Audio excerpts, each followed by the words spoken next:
In this video, part 4, we are going to move into chapter 10 and continue the discussion about communication in groups. We're going to talk about the roles people play in groups, how they solve problems in groups, and make decisions. Okay, so chapter 10, group leadership. We're going to cover group meetings, a systematic way to solve problems, how you communicate in groups, and then how you evaluate group effectiveness.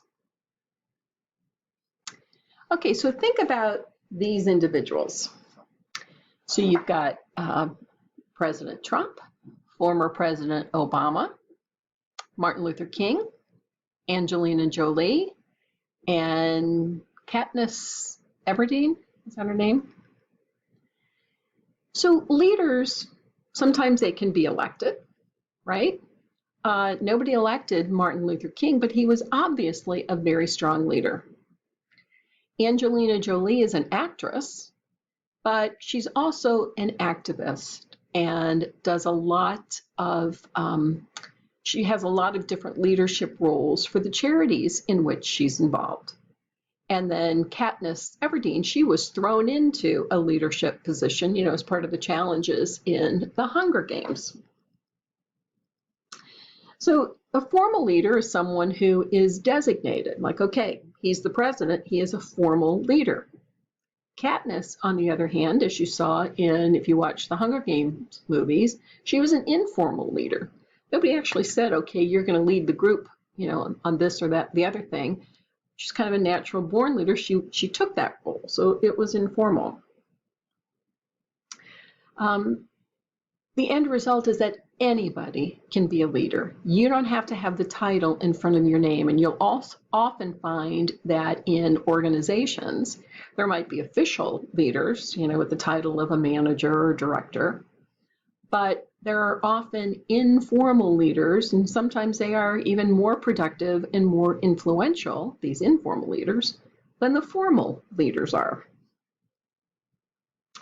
Okay, so this is one of my favorite sayings. Just lead, follow, or get out of the way.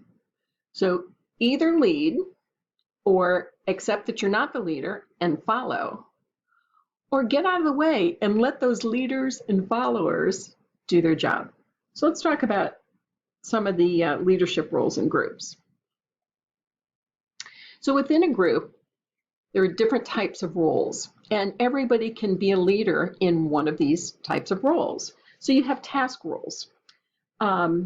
These task leadership roles are a set of behaviors that help a group acquire, process, or apply information so that they can actually get the goal done.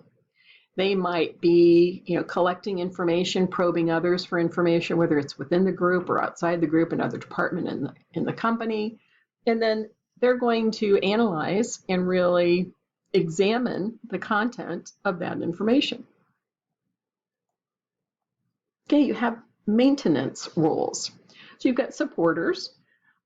These roles, they help a group develop and maintain that cohesiveness that is important for a productive group. They help the group maintain their commitment to the goal and help them with positive working relationships. So you have supporters, interpreters, harmonizers, mediators, and tension relievers. The tension reliever is an important role. It's if you've got a very stressful meeting, to have somebody who kind of lighten the mood a little bit. Maybe they tell a joke or they say something funny. That can do a lot to uplift the group. Then you have procedural roles in a group. The logistics coordinator, who's making sure that the meeting starts, exactly at 9 o'clock. Who's the one that is taking minutes? Who's the one that sends up the follow-up emails to say who's doing, whose responsibility for what? They keep things really organized.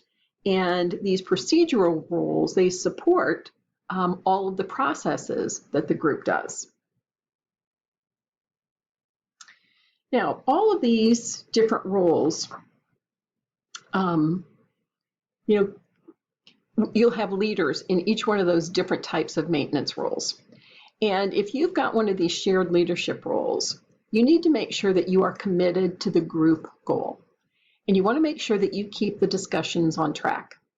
So if you've been in a group and you've been assigned to do something, and then these folks go off on a conversation over here, they go off on a tangent, and these folks are talking about something else, everybody needs to be committed to keep those discussions on track.